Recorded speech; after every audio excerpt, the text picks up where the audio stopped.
Lakini wallahi hizi vitu vya bid'a zote, sababu ya pili ambayo imeifanya kuendelea mpaka leo ni pilao.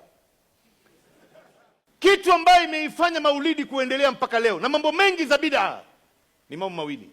Jambo la kwanza, hawa ambaye leo wanaounga mkono masala ya mambo ya bid'a hizi wanamwaga pesa nyingi sana ili kuhakikisha kwamba maulidi inaendelea kuwa hai, lakini wao wenyewe wanajua maulidi na matendo yote ya bid'a imo katika kitanda cha kifo. Wanajua hiyo, lakini wanamwaga pesa nyingi.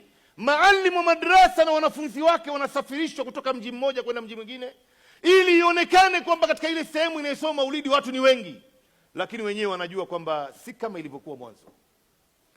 Lakini wallahi hizi vitu vya bid'a zote, sababu ya pili ambayo imeifanya kuendelea mpaka leo ni pilao.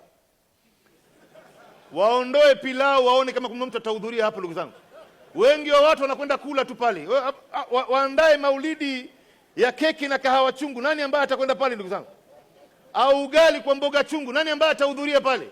Wanakuambia bana, maulidi ya ugali mtume hahudhurii bwana, mtume anahudhuria kwenye maulidi ya pilao bwana.